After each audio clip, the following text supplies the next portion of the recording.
அடுப்பில் சட்டி வச்சாச்சு புலாங்க.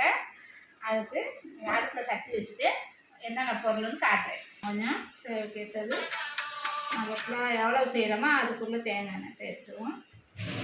ஒரு 100-150 தேங்காய் எண்ணெய்.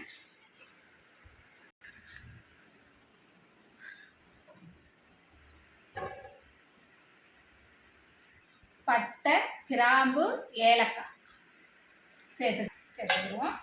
வெங்காயம் கட் பண்ணி வச்சுருக்கேன், அதையும் சேர்த்துக்குவோம்.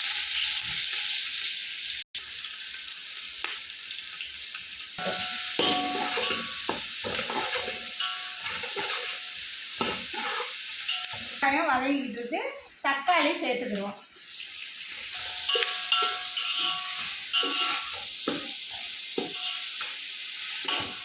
வதங்குறதுக்கு வெறும் கொஞ்சமாக உப்பு சேர்த்துக்கிறோம். அப்புறம் அரிசி போடும்போது அதுக்குள்ளே உப்பை சேர்த்துக்கிறோம். கொத்தமல்லி, புதினா, பச்சை மிளகாய், தயிர் இதை சேர்த்துக்கிறோம்.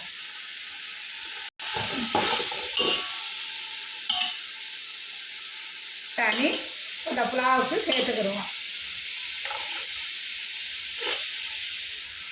பச்சை பட்டாணி எல்லாம் ஃபுல்லாக சேர்த்தாச்சு கிண்டி வச்சுக்கிறோம். ஒரு 1/4 கிலோ எடுத்து கட் பண்ணி தண்ணியில் போட்டு வச்சுருக்கேன், அதையும் சேர்த்துக்கிறோம். சேர்த்துட்டோம், கிண்டி வைப்போம். ஆனால் உங்கள்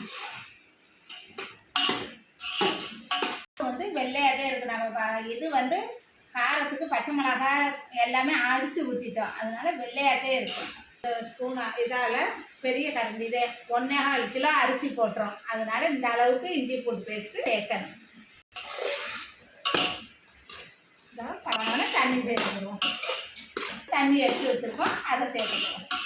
1.25 கிலோ அரிசிக்கு அரிசி அளந்துட்டு அதுக்குள்ளே தண்ணி 1க்கு 2 நான் அளந்து வச்சுருக்கேன், அதை நம்ம சேர்த்துக்கிடுவோம். ஊற்றிட்டோம். இந்த அரிசி போடுறதுக்கு அதுக்குள்ளே கரெக்டான உப்பு போட்டுக்கிடுவோம். இதை வந்து உப்பு கொஞ்சம் கரைக்கிற மாதிரி இருக்கணும், அப்போதே சோறு எல்லாத்துக்கும் கரெக்டாக வந்துடும் நம்மளுக்கு சாப்பிட்றதுக்கு. இந்த புலாவுக்கு இந்த தண்ணி இங்கே பாருங்கள் கொதிக்குதா அப்படின்னு பார்ப்போம். நுரக்குட்டி வந்துருச்சு. கொதி வந்தோடனே நம்ம அரிசி சேர்த்துக்கிடுவோம், உப்பு சேர்த்துக்கிறோம். தண்ணி கொதி வந்துருச்சு, நம்ம உப்பு பார்த்துக்கிடுவோம். உப்பு பார்த்துட்டு உப்பு சுருக்குன்றது நம்ம 1/2 மணி நேரத்துக்கு முதவே நான் வந்து அரிசி எடுத்து ஊற வச்சு களைஞ்சி தண்ணியை வடிகட்டி சேர்த்துக்கிறோம்.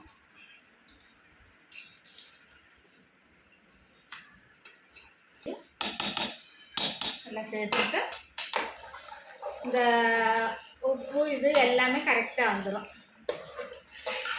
அடுப்பை கொஞ்சம் தணித்து வைப்போம். ரொம்ப வச்சா லவக்குன்னு தண்ணி வச்சுட்டு அரிசி வேகாமல் போயிடும். கொஞ்சம் தணித்து வச்சுருக்கோம். தணித்து வச்சுருக்கேன். இப்போ அரிசி போட்டு கொதிக்குதான்னு பார்ப்போம். வந்து கொதி வருது. இந்த சின்ன இந்த தணிச்சல்ல கொஞ்சம் நின்று வெந்தாதே உள்ள அரிசி வந்து வெம்மை இல்லாமல் வேணும். கொஞ்சம் இதாக ஆனாலும் நம்ம வந்து தம்மில் போட்டுறலாம், சரியாக வந்துடும். அரிசி தண்ணி கரெக்டாக வந்துருச்சு. இந்த பதத்தில் நம்ம தம் போட்டோம்னா கரெக்டாக வந்துடுங்க. இங்கே பாருங்கள், அரிசி இந்த பாருங்கள் அமுக்குனா உள்ளே வெந்த மாதிரி இருக்கணும். வெந்த மாதிரி இருக்கா, அதனால் சரியாக வந்துடும். நம்ம தம் போடுறதுக்கு இந்த சோறு புழுங்கி நம்மளுக்கு நல்லா கரெக்டாக ஆயிடும். நம்ம அப்படியே தம் போட்டுருவோம். இந்த மாதிரி செஞ்சோம்னா அது பிடிக்காது. கீழே தோசைக்கல் வச்சு அதுக்கு மேலே இதை வச்சோம்னா இந்த சூடு ஏறைய வந்து இந்த கீழே அடி பிடிக்காம கீ தண்ணி வச்சிடும். மேலே நம்ம கிண்டி விட்டு ஒரு வெயிட் வச்சிடணும். தட்டு போட்டு ஒரு வெயிட் வச்சிடணும். நம்மளுக்கு தண்ணி இஞ்சிடும், அப்படியே அந்த சூட்டில் இஞ்சிடும். பாத்திரத்தில் தண்ணி வச்சு வெயிட் வச்சுட்டேன். இந்த கீ சூட்டுக்கும் இந்த வெயிட்டுக்கும் தண்ணி வந்து கரெக்டாக வந்து நம்மளுக்கு இஞ்சி வந்துடும். எப்படிம்மா சாப்பிடணும்? மாமா எப்படி சாப்பிடணும் சொல்லு.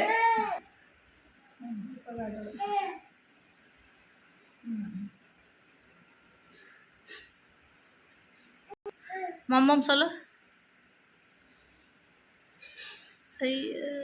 சோறு தம் ஆயிடுச்சுங்க. இப்போ பாருங்கள், இறக்கி நம்ம வச்சிட்டோம்னா நம்ம சாப்பிட்டவங்களாட்டி அப்படி தண்ணி இஞ்சி நம்மளுக்கு வந்து பொழுன்னு வந்துடும்.